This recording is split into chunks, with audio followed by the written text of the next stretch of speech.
नमस्कार मेरे प्यारे साथियों, स्वागत है आपका हमारे YouTube चैनल बी गोट क्लासेस में। जैसा कि आप सब जानते हैं, आपका एग्ज़ाम चल रहा है और बहुत सारे बच्चों के एग्ज़ाम हो भी चुका है। हम जो क्वेश्चंस आज आपके लिए लेके आए हैं बेसिक से क्वेश्चंस है और सारे क्वेश्चंस एग्ज़ाम में अभी वर्तमान में ट्रेंडिंग पर है। ट्रेंडिंग का मतलब कि क्वेश्चंस पूछे जा रहे हैं लगातार। क्वेश्चनों को ज़रूर देखना आप ध्यान से, और यह भी आकलन करना कि आपको यह क्वेश्चंस आते हैं या नहीं आते। अगर आपको यह क्वेश्चंस नहीं आते तो आपको वापस से रिटर्न पीडीएफ पढ़ लेनी चाहिए, हर एक क्वेश्चंस को समझ लेना चाहिए। क्योंकि अगर एग्ज़ाम में आपके यही क्वेश्चन सामने आ जाते हैं ना, तो दिक्कत खड़ी हो जाएगी, आपको एक का भी जवाब देना नहीं आएगा। तुक्के मारने से कोई पास नहीं होता, एक गलत आपकी भावना है। तुक्का जो सिस्टम होता है ना, एक सट्टे के जैसा होता है, लग गया तो लॉटरी लग जाती है और नहीं लगा तो घर भी बिक जाता है। वो ऐसा ही सिस्टम है, अगर लग गया तो किस्मत सही हो तो आंसर सही निकल जाता है, वरना बहुत सारे बच्चे फेल भी होते हैं और होते आए हैं। तुक्का सभी लगाते हैं लेकिन फेल भी होते हैं बच्चे, तो ध्यान रखना। ये आपके अभी की पढ़ाई ही आपका पूरा साल बचा सकते हैं, है ना। तो ऐसा सोच के मत जाना कि हम तो तुक्का लगा के आएंगे, क्योंकि आपके पास अभी समय है तो पीडीएफ को डिटेल से अच्छी प्रकार से पढ़ लें। क्वेश्चंस यही पूछे जा रहे हैं, तो इनको मैं एक एक क्वेश्चंस का आपको डिटेल से आंसर भी बताऊंगा और क्वेश्चनों को ध्यान से देखना, है ना। क्वेश्चन है जैसे कि आपके सामने, और क्वेश्चन का आंसर देने की कोशिश करना।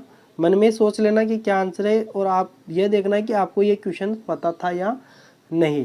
पूरी पीडीएफ के मैंने क्वेश्चंस लेके आया हूँ मैं, छाट के, जो मोस्ट इम्पोर्टेंट्स हैं और जो एग्जाम में पूछे जा रहे हैं। देखिए क्वेश्चन है, बड़ी क्षमता के डीसी जनरेटर योग बनाने के लिए किस धातु का उपयोग किया जाता है। यहाँ पर दो क्वेश्चंस बनते हैं, एक तो बड़ी जनरेटर के लिए और एक बनता है छोटी जनरेटर के लिए। अगर छोटी के बारे में पूछे तो कास्ट आयरन आप लगा के आ जाना बेचिंतित होकर। अगर आपको छोटी जनरेटर पूछे, यानी कि क्षमता बड़ी है तो यानी कि जनरेटर भी बड़ा होगा, छोटा क्षमता है तो छोटा जनरेटर होगा, तो बड़ी क्षमता यानी कि बड़ा जनरेटर, तो उसका आंसर क्या होगा, उसका आंसर होगा स्टील से संबंधित। यहाँ पर रोल्ड स्टील दिया हुआ है, रोल्डेड। तो देखिए ये होता है बड़े जनरेटर के लिए, और छोटे जनरेटर के लिए क्या होता है, तो डलवा लोहा। ये ध्यान रखना। एल्यूमिनियम से क्या बनाए जाते हैं, तो एल्यूमिनियम से कंडक्टर बनाए जाते हैं, ध्यान रखना। अगला क्वेश्चन देखिए, क्वेश्चन है आपके सामने जो कि है, जनरेटर का नाम क्या है यदि इसका क्षेत्र आर्मेचर के समांतर में जुड़ा हुआ है। ऐसा जो जनरेटर होता है ना, वह क्या होता है, जैसे कि आर्मेचर है और आर्मेचर के समांतर में इस तरीके से कोई वाइंडिंग जुड़ जाती है, तो यह शंट जनरेटर होता है, ये ध्यान रखना। सीरीज जनरेटर कौन सा होता है, तो वो जो वाइंडिंग है ना, ये श्रेणी क्रम में जुड़ती हैं, तो वह सीरीज जनरेटर होता है। यौगिक जनरेटर में क्या होता है, दोनों वाइंडिंग होती है, सीरीज वाइंडिंग और शंट वाइंडिंग। और स्वयं उत्तेजित जो यहाँ पर दिया है ऑप्शन में, डी ऑप्शन, स्वयं उत्तेजित, इसमें क्या होता है, सेल्फ एक्साइटेड होता है, जो इसी से संबंधित है, कोई दिक्कत नहीं। लेकिन यहाँ पर जिस तरीके से क्वेश्चन पूछा है ना, उस हिसाब से तो आपका ए ऑप्शन ही कम्प्लीटली सही आंसर होगा। अगला जो क्वेश्चन है वह आप देख सकते हैं, वह क्या है, क्या एक डीसी जनरेटर के आर्मेचर कोर पटलित है। क्यों एक डीसी जनरेटर के आर्मेचर कोर पटलित है, यानी कि पतली पतली पत्तियों से मिलकर क्यों बनाया जाता है आर्मेचर कोर को। क्वेश्चन इस तरीके से आपसे पूछा जा रहा है। तो देखिए ऑप्शन आप पढ़ सकते हैं, ताम्र हानि को कम करे, घर्षण हानि को कम करे, हिस्टेरेसिस हानि को कम करे, या बवड़दार हानि को कम करे। आंसर क्या है आप कमेंट में लिख सकते हैं। अब मैं आपको बताता हूँ इसका आंसर क्या है, तो इसका आंसर होगा डी ऑप्शन। क्योंकि जनरेटर के अंदर दो दोष होते हैं, एक होता है हिस्टेरेसिस हानि और एक होता है बहुधारा हानि। हिस्टेरेसिस हानि को कम करने के लिए जिसका प्रयोग किया जाता है वह सिलिकॉन की मात्राएं मिलाई जाती हैं, जिस पदार्थ से जनरेटर को बनाया जा रहा है, कोर को बनाया जा रहा है। मान लो स्टील से बनाया जा रहा है तो उसमें 3 से 4% सिलिकॉन की मात्राएं मिलाई जाती हैं, उससे हिस्टेरेसिस हानि कम होती है। और बहुधारा हानि को कम करने के लिए आर्मेचर को पटलित। क्वेश्चन आपके सामने फिर से हाजिर है, जो कि है श्रेणी एफ इंसुलेशन का तापमान क्या है। ज़्यादा समय में आपका नहीं लूँगा, क्यों, क्योंकि आपके पास समय जो भी है ना बहुत कीमती है, आपको लगातार मेहनत करनी है ना। देखिए आईटीआई में क्या होता है, बहुत सारे बच्चे ओवर कॉन्फिडेंस होकर, यानी कि पॉजिटिव ऐसी सोच रखते हैं, जिसको मैं घटिया सोच कहता हूँ। कोई बच्चा कह देता है अरे आईटीआई में हम तो बिना गए ही पास हो गए और तुम इतनी पढ़ाई कर रहे हो। तो भैया वो किस्मत था उनका कि पास हो गए, है ना, तुम उनके चक्कर में मत लगो, आपका साल बर्बाद हो जाएगा। इसलिए मेहनत कर लो, कुछ नहीं बिगड़ता एक दिन की पढ़ाई में, 2 दिन की पढ़ाई में, है ना। तो मस्तियाँ खूब कर ली, अब तो पढ़ लो, 2 दिन तो पढ़ लो, इतना भी मुफ्त का क्या खाना। श्रेणी एफ इंसुलेशन का तापमान क्या है? देखिए श्रेणी एफ के इंसुलेशन का जो तापमान है वह होता है 155 डिग्री। ठीक है, ध्यान रखना इसको, 155 डिग्री होता है।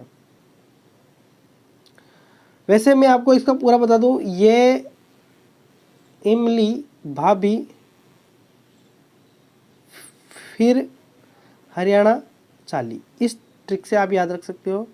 ये इमली भाभी, ये इमली भाभी फिर हरियाणा चाली, ये ट्रिक है नॉर्मल सी, इसको याद रख सकते हो। इससे सबसे पहले यहाँ पर आ जाएगा 90, यानी कि y के लिए क्या होगा 90 होगा। ए के लिए क्या होता है, तो 90 के बाद क्या आता है, देखिए इसमें आता है 90 के बाद 120, सॉरी 105 आता है, यानी कि ये बी वाला ऑप्शन ए के लिए रहेगा। ए के लिए क्या रहेगा, तो 130 रहेगा। फिर बी के लिए सॉरी 120 रहेगा ए के लिए, थोड़ा सा कंफ्यूज हो गया मैं। ए के लिए क्या रहेगा 120 रहेगा, बी के लिए क्या रहेगा तो 130 रहेगा, बी के लिए 130 रहेगा। एफ के लिए क्या रहेगा तो ये 155 है जो रहेगा। बाकी एच के लिए क्या रहेगा 180, और यहाँ पर सी जो है ना वो होता है 230 से 250 के लगभग। तो ये मैंने पूरा बता दिया आपको। 90 किसके लिए है तो वाई के लिए, 105 किसके लिए है तो ए के लिए, 120 किसके लिए तो ए के लिए, और 155 किसके लिए तो एफ के लिए है। बीच में वैसे बी आता है जो कि आता है 130 के लिए, और 180 के लिए एच आता है, और सी के लिए 200 से लेकर 250 के बीच का आता है। तो इस तरीके से आप सारा का याद रख सकता है। मैंने पूरा अच्छे प्रकार से आपको एक्सप्लेन कर दिया है ना। जरूरी नहीं कि ट्यूशन वैसा का वैसा सब्जेक्ट अलग से आ जाए तो भी आप आंसर दे सकें, ऐसी अपन की तैयारी रहनी चाहिए। अगला देखिए, आर्मेचर वाइंडिंग का परीक्षण करने के लिए किस प्रकार के उपकरण का उपयोग किया जाता है? तो देखिए आर्मेचर वाइंडिंग का परीक्षण करने के लिए अपन मेगर का उपयोग करते हैं। सॉरी, जल्दबाजी में दुर्घटना हो गई। देखिए ग्राउलर का उपयोग करते हैं। किसका प्रयोग करते हैं? ग्राउलर का। आर्मेचर वाइंडिंग का परीक्षण करने के लिए अपन ग्राउलर का उपयोग करते हैं। मल्टीमीटर का उपयोग वहाँ करते हैं जहाँ पर अपन को वोल्टेज, एम्पियर, प्रतिरोध यह ज्ञात करना हो, है ना। और ओम मीटर का प्रयोग तो ओम यानी कि किसकी कही है? प्रतिरोध की, तो इससे प्रतिरोध अपन ज्ञात करते हैं। अगला क्वेश्चन है जो कि बेसिक सा क्वेश्चन है। देखिए स्टार्टर प्रतीक का क्या नाम है? यह स्टार्टर का एक डायग्राम है, सिंबल्स है। तो इसमें आपको बीच में स्टार दिख रहा होगा इस तरीके से, है ना, और ऊपर बना हुआ है इसमें डेल्टा। तो देखिए ये स्टार डेल्टा का है, स्टार डेल्टा स्टार्टर है, यानी कि ए ऑप्शन अपना यहाँ पर कंप्लीटली सही आंसर है।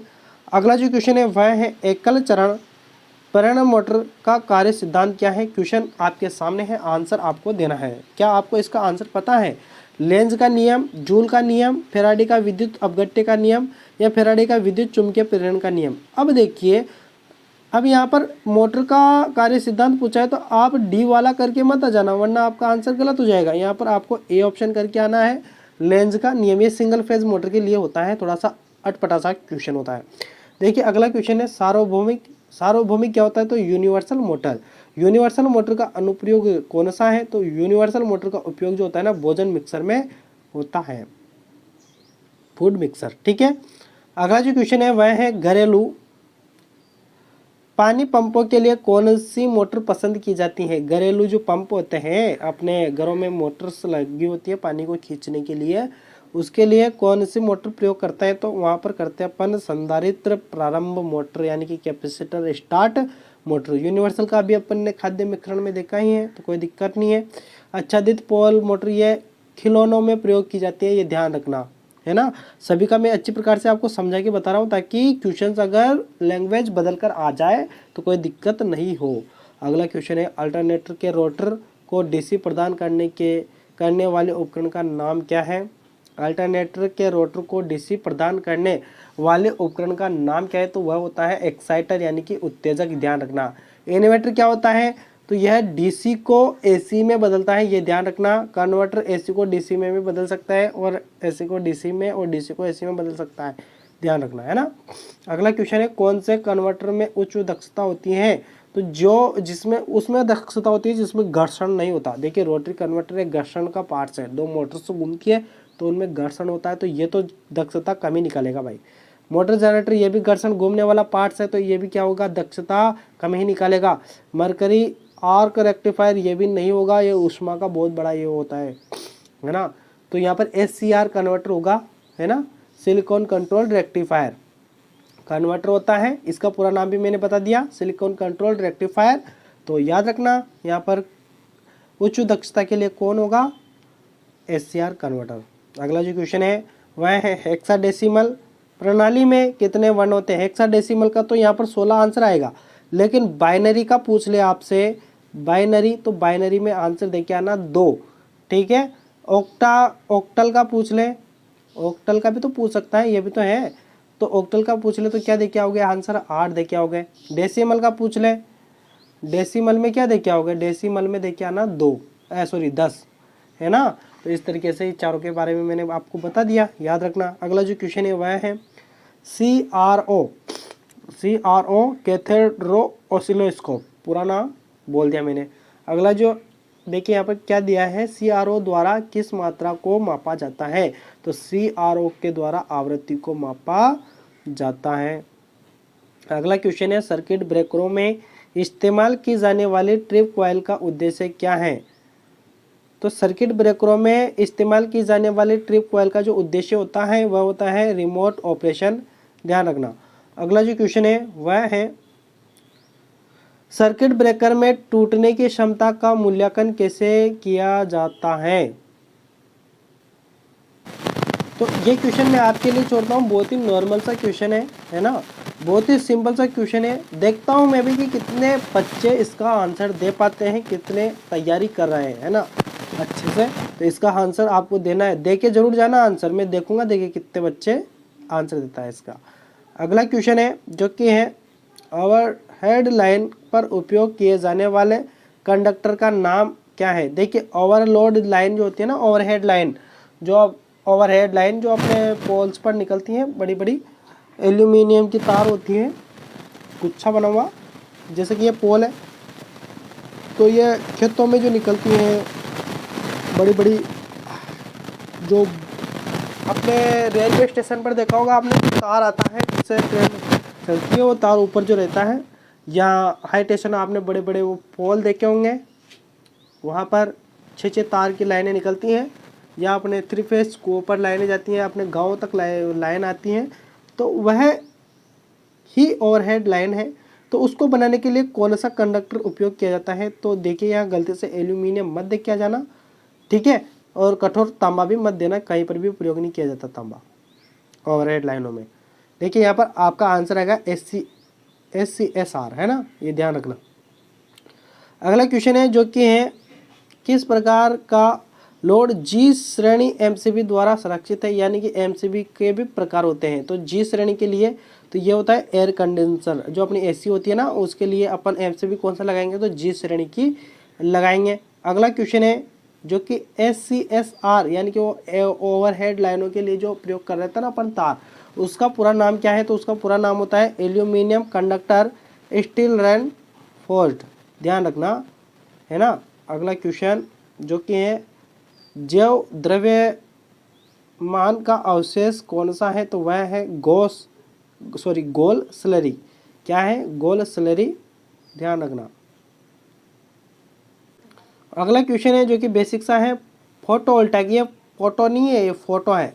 फोटोवोल्टाइक सेल बनाने के लिए प्रयुक्त सामग्री का नाम क्या है। तो इसको बनाने के लिए सिलिकॉन का उपयोग किया जाता है। अगला जो क्वेश्चन है वह है ऊर्जा का प्राकृतिक स्रोत कौन सा है। तो प्राकृतिक कौन है, सूर्य है ऊर्जा का प्राकृतिक स्रोत, तो है ना, इसमें कोई ज़्यादा माता पच्ची वाली कोई बात ही नहीं है। अगला जो क्वेश्चन है वह है डीसी जनरेटर के भाग का नाम क्या है। यहाँ पर देखिए डीसी जनरेटर का भाग है जो कि क्या दिख रहा है आपको, बॉडी। तो ये जो है ना बॉडी है, बॉडी को क्या कहेंगे अपन, तो थ्योरी की भाषा में अपन योग कहते हैं, याद रखना, योग या फ्रेम होता है, ठीक है।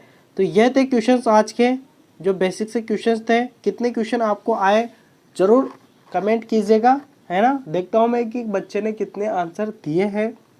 तो मिलेंगे नेक्स्ट वीडियो में, ठीक, धन्यवाद।